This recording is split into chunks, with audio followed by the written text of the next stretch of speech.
I got my PR at the age of 17. I'm 20 right now. So in early 20s, you got your PR. So a little bit curious about your PR journey, like how you got your PR and how you got the good communication skills and everything. So I got my PR just because of my mom. It was a dependent PR. She got sponsored and everything while she was in India. Some company just, of course, sponsored her for that and all. We landed in Canada around approximately 2.5 years back.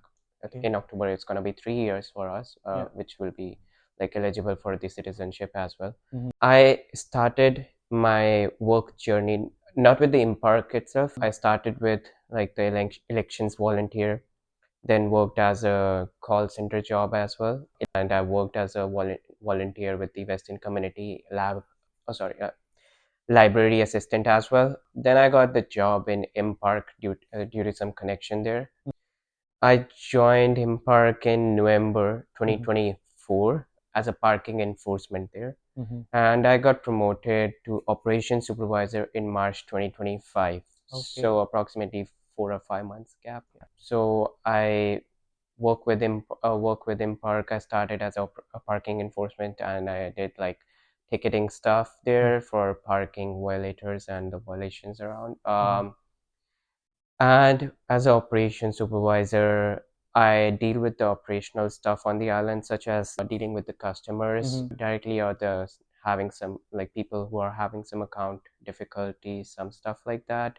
Accounting stuff, invoicing stuff for the buses, and of course, managing the employees because we are like three supervisors right now on the island for from Impark, Yeah. and we have 10 or 12 people as a In a team. yeah, in a team as a patrol, excluding us. We deal with the meetings with Granville Island CMHC, and we manage bike valet parking, parking on the island, and the bus lot as well. So it's like we manage most of the parking operational stuff. I got my PR at the age of 17. I'm 20 right now. So in early 20s, you got your PR. Yeah. That's crazy. And what kind of skills needed to be operation supervisor? It depends on the company if what type of skills they want. Like for us, it's most of the customer service, right? So we have to deal with the customers in person. We have to manage the employees. So you have to have like the leadership skills more, customer service skills, and some Microsoft Excel or some stuff like that as well, like the computer stuff. You have to know about that and how to communicate with the people around. Like you have to deal with some higher rules as well. Like we usually discuss it with our manager, general manager, director. So you have to know the way you have to talk to them and like how to communicate with them. You have to know how to manage the employees in the with us, right? You have to know all the policies and stuff because if you don't know and some employee or some external like the customer just comes and asks you about it and you don't know, that's some operational issue, right? You have to know about that stuff because we can't everything escalate to the manager.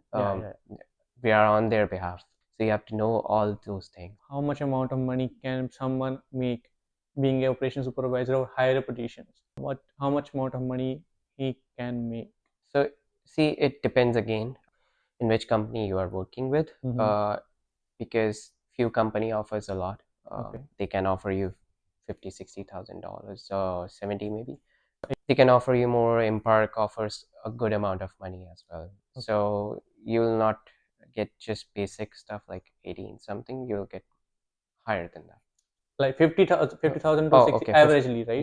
Yeah, they can earn that. They Yeah. can earn. So what sort of advice you can give to someone like who's currently coming from India on study permit, and if he wanted to apply on some type of jobs and we are not able to find any jobs, what sort of advice you can give to them?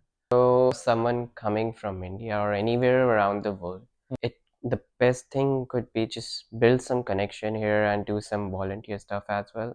Because you have to gain at the end of the day, you have to gain some Canadian experience to get some Yeah. job here, right? If you have that skill, like skills like the communication skills, just go around and talk to people with the higher roles and get some connections built with them and let them know what skills you have, what you can bring to the company, what you can put to the table, and how you can improve the stuff that they're lacking behind. Yeah, that would help.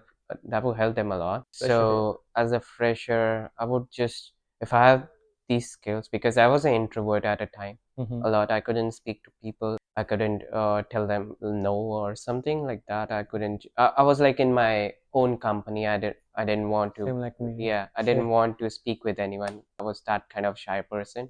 Okay. But while I was working with Impark, Mm-hmm.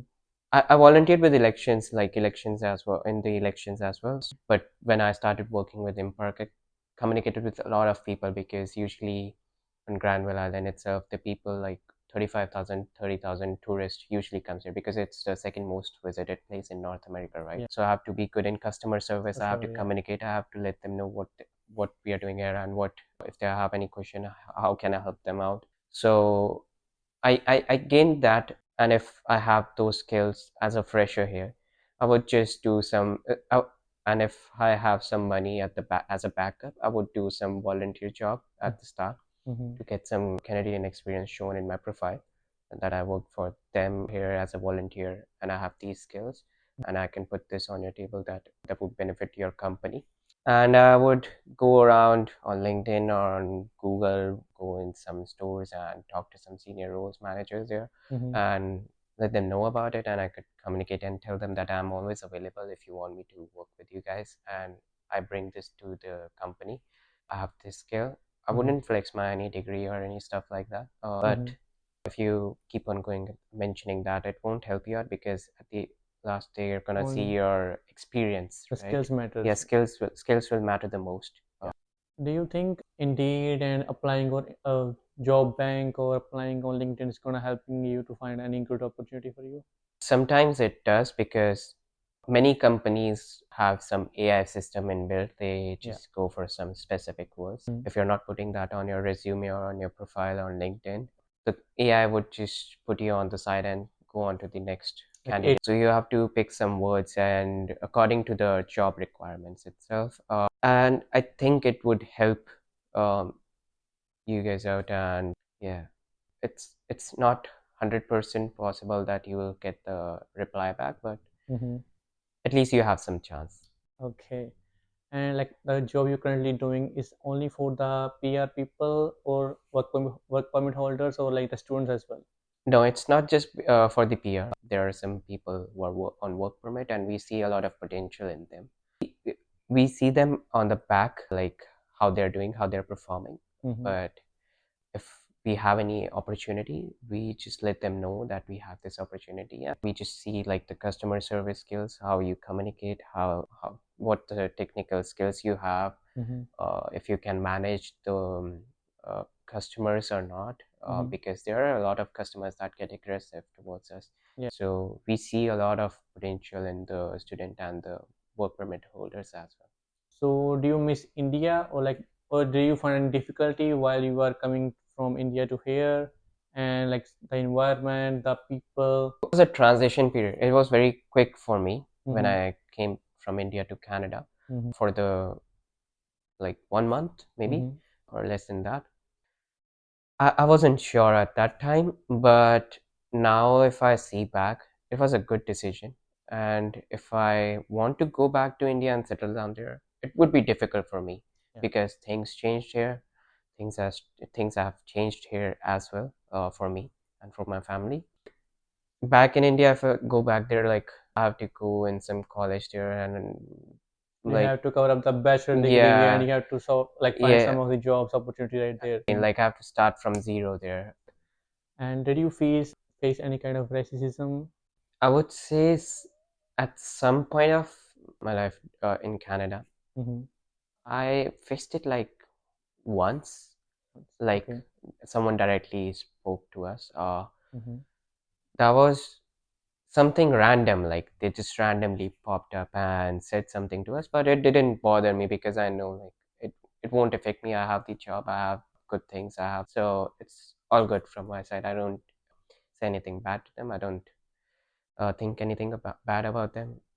life goes on. Yeah. I don't know now, like where they are. Yeah, It's all good. that's good. And like a lot of people are complaining like there is no jobs here in the like in the Canada, and they're saying there is no jobs in Surrey, no jobs in Vancouver. They may be right in some type of aspects, but what do you think about it? There are jobs if you go around. You just have to Figure seek, it out. right? If a fresher is coming, they are always seeking a job. But people who complain, they don't usually go for that. You have to go around, check those out. You have to go around and search for that, build some connection, good connections, talk to the people, and let them know that you're here and you are also seeking some job. Yeah. No one's gonna put some job on your table itself like as a Yeah. dish.